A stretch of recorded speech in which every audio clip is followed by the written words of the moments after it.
High প্রিয় শিক্ষার্থীরা, আসসালামু আলাইকুম। আশা করি সবাই ভালো আছো। আজকে চলে আসলাম আমি একটি নতুন পর্বে নতুন অধ্যায় নিয়ে। আমি আজকে আলোচনা করব অধ্যায় 12 উপাত্ত সংগ্রহ ও বিন্যস্তকরণ অধ্যায়ের অঙ্ক নিয়ে, অর্থাৎ 138 ও 39 পৃষ্ঠার অঙ্ক নিয়ে আলোচনা করব। তো তোমরা ক্লাসটি প্রথম থেকে শেষ পর্যন্ত অবশ্যই ধৈর্য সহকারে মনোযোগ দিয়ে দেখবা। আমি তোমাদেরকে সহজ করে বুঝিয়ে দেওয়ার চেষ্টা করবো ইনশাআল্লাহ। আর আমার চ্যানেলে যারা নতুন তারা অবশ্যই চ্যানেলটি সাবস্ক্রাইব করে আমার পাশে থাকবে এবং ভিডিও ভালো লাগলে একটি লাইক ও কমেন্ট করে দেবে। তো চলো আমরা অঙ্কগুলো শুরু করি। কি বলছে, তো প্রথমে উপাত্ত সংগ্রহ ও বিন্যস্তকরণ এই বিষয় নিয়ে আমরা একটু জানব যে উপাত্ত কি, এটা কিভাবে সংগ্রহ করতে হয়, বিন্যস্তকরণ কি। উপাত্ত হচ্ছে কতগুলো সংখ্যার সমষ্টি যখন আমরা গাণিতিক আকারে লিপিবদ্ধ করি তখন সেটাকে বলছে কি উপাত্ত। কি বললাম, কতগুলো সংখ্যার সমষ্টিকে উপাত্ত বলে। তো উপাত্ত সংগ্রহ কি, আমরা যখন বিভিন্ন জায়গা থেকে উপাত্তগুলো একত্র করি সেটাকে বলে সংগ্রহ করা। ধরো যে তোমাদের স্কুলে পঞ্চম শ্রেণীর বৃত্তির ফলাফল বের হয়েছে। এখন কতজন বৃত্তি পেয়েছে, সাধারণ বৃত্তি, ট্যালেন্ট পুলে বৃত্তি, এই জিনিসগুলো যখন তুমি এই যে সাংখ্যিক আকারে উপস্থাপন করবা সেটাকে বলছে কি উপাত্ত সংগ্রহ।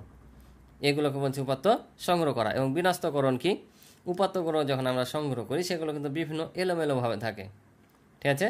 এগুলোকে সাজিয়ে লেখা হচ্ছে বিন্যস্তকরণ, অর্থাৎ এলোমেলো উপাত্তকে সাজিয়ে লেখা হচ্ছে বিন্যস্তকরণ।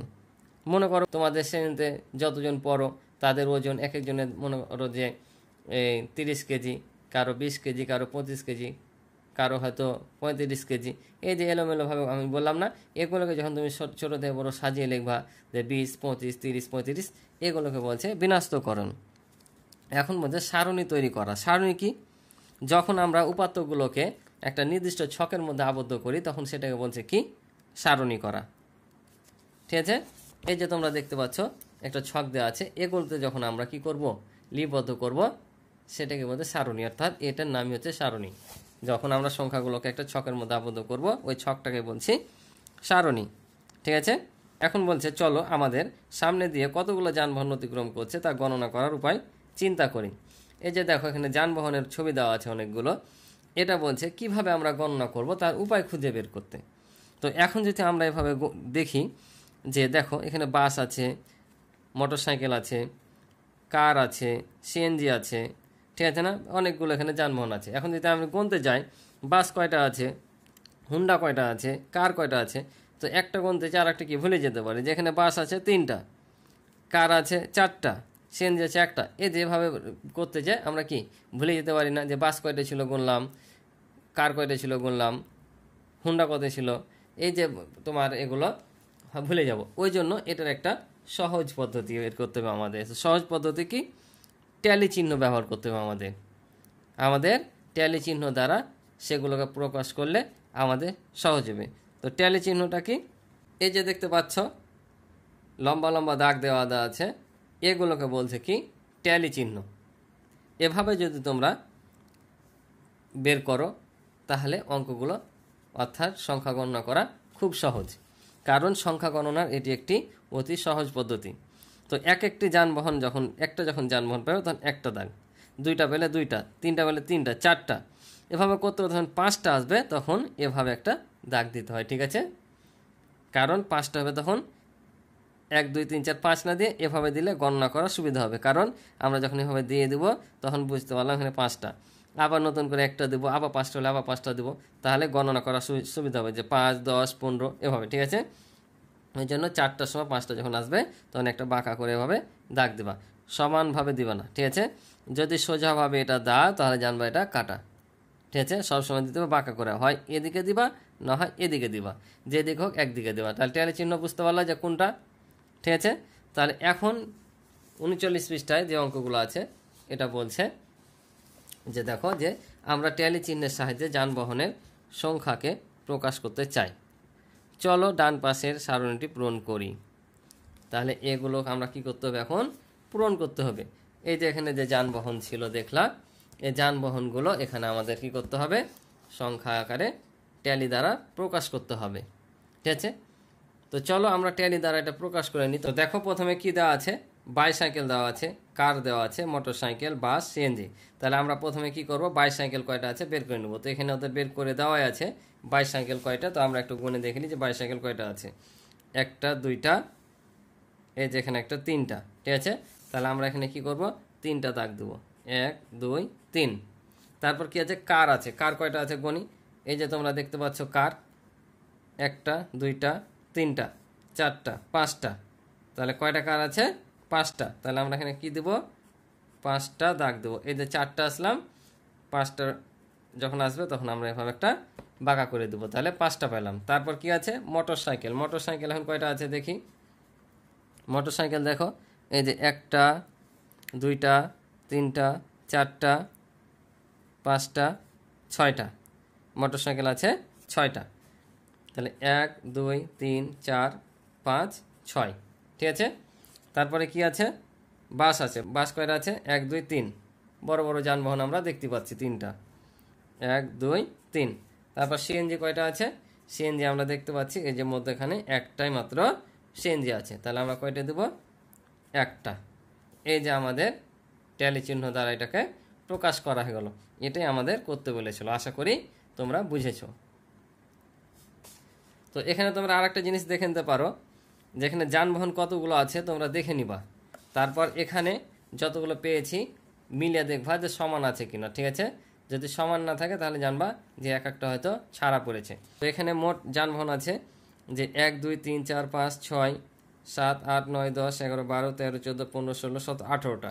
আর আমরা এখানে পাচ্ছি 3 5 8 6 14 14 3 17 আর 1 18, তার মানে আমাদের একটাও ছাড়া পড়েনি বা বেশি আসেনি, তার মানে আমাদের ঠিক আছে। তো এবার আমরা পরবর্তীতে আসি, বলতে চলো এখন ট্যালি চিহ্নকে সংখ্যায় প্রকাশ করে সারণীটি পূরণ করি এবং মোট সংখ্যার জন্য যোগ করি। অর্থাৎ এই যানবাহন যে আমরা ট্যালি চিহ্নগুলো পাইলাম এগুলোকে এখন কী করতে হবে, এখানে সংখ্যায় প্রকাশ করতে হবে। সংখ্যায় প্রকাশ করে আমাদের কি করতে হবে, যোগ করতে হবে। তাহলে এখানে দেখো একটা করে দেওয়া আছে যে 3, কারণ এখানে 3 পেয়েছিলাম, তাহলে আমরা এখানে বসালাম 3টা। তারপরে কয়টা পেয়েছি, 5টা। তারপরে কয়টা, 6টা। তারপরে 3টা। তারপরে হচ্ছে 1টা। মোট কত পেয়েছি, যোগ করলাম 8 6 14 14 17 আর 1 18, ঠিক আছে।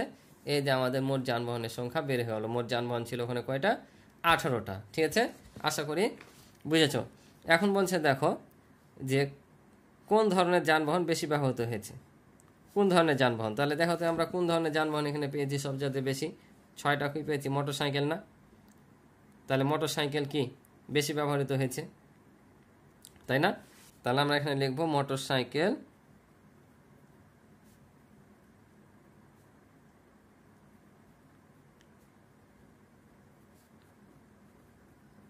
বেশি ব্যবহৃত হয়েছে,